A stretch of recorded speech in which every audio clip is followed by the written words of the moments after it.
മുസ്ലിം league പോഷക സംഘടനയുടെ പരിപാടിയിൽ PV അൻവറിന് ക്ഷണം. ഗ്ലോബൽ KMCC തിരുവമ്പാടിയിൽ സംഘടിപ്പിക്കുന്ന പരിപാടിയിലാണ് PV അൻവറും ലീഗ് സംസ്ഥാന സെക്രട്ടറി ചെറിയ മുഹമ്മദും പങ്കെടുക്കുന്നത്. PV അൻവറിനൊപ്പം മുസ്ലിം ലീഗ് നേതാക്കളെയും ഉൾപ്പെടുത്തി മണ്ഡലത്തിൽ KMCC പരസ്യ ബോർഡുകളും സ്ഥാപിച്ചു. അതേസമയം പരിപാടിയെ തള്ളി മുസ്ലിം ലീഗ് നേതൃത്വം രംഗത്തെത്തിയിട്ടുണ്ട്. തിരുവമ്പാടി പഞ്ചായത്തിൽ മുസ്ലിം ലീഗ് പോഷക സംഘടനയായ KMCC ആണ് അൻവറിനെയും ലീഗ് നേതാക്കളെയും ഉൾപ്പെടുത്തി കുടുംബയോഗം സംഘടിപ്പിച്ചിരിക്കുന്നത്. ഗ്ലോബൽ KMCCയുടെ യോഗത്തിൽ PV അൻവറിനെ മുഖ്യാതിഥിയാക്കിയാണ് പരിപാടി. നാളെ വൈകിട്ട് 5 മണി വരെ നടക്കുന്ന കുടുംബസംഗമത്തിൽ ലീഗ് സംസ്ഥാന സെക്രട്ടറി പങ്കെടുക്കുമെന്നാണ് പരസ്യ ബോർഡുകളിൽ പറയുന്നത്. പരിപാടിയിൽ ലീഗ് സംസ്ഥാന സെക്രട്ടറി ചെറിയ മുഹമ്മദും മുഖ്യാതിഥിയാണ്. ഇരുവരുടെയും ചിത്രങ്ങൾ ഉൾപ്പെടുത്തിയാണ് പരസ്യ ബോർഡുകൾ ഉയർന്നിരിക്കുന്നത്. നിലമ്പൂരിൽ UDF പ്രചരണത്തിന്റെ ചുമതലയുള്ള നേതാവാണ് ചെറിയ മുഹമ്മദ്.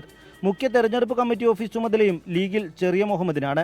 ചെറിയ മുഹമ്മദിനെ കൂടാതെ ദളിത് ലീഗ് സംസ്ഥാന പ്രസിഡന്റ് ബാബു, മുസ്ലിം ലീഗ് മലപ്പുറം ജില്ലാ സെക്രട്ടറി VK ഹുസൈൻകുട്ടി തുടങ്ങിയ നേതാക്കളും യോഗത്തിൽ പങ്കെടുക്കുമെന്നാണ് പരസ്യ ബോർഡിലുള്ളത്.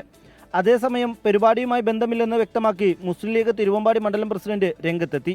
മുസ്ലിം ലീഗ് നേതാക്കൾ പരിപാടിയിൽ പങ്കെടുക്കില്ലെന്നും CK കാസിം വ്യക്തമാക്കി. നിലമ്പൂർ ഉപതെരഞ്ഞെടുപ്പ് പ്രചരണം ഉച്ചസ്ഥായിൽ നിൽക്കുമ്പോഴാണ് മുസ്ലിം ലീഗിന്റെ പോഷക സംഘടനയായ KMCC PV അൻവറിനെ പങ്കെടുപ്പിച്ച് പരിപാടി സംഘടിപ്പിക്കുന്നത്. UDF നേതൃത്വവും കോൺഗ്രസും PV അൻവറിനെ തള്ളിപ്പറയുമ്പോഴും PV അൻവറും മുസ്ലിം ലീഗും തമ്മിലുള്ള അന്തർധാര സജീവമാണെന്ന സംശയമാണ് ഉയരുന്നത്. ക്യാമറ പേഴ്സൺ അബിത്തിനൊപ്പം റാഫി കരീം, 24 നിലമ്പൂർ.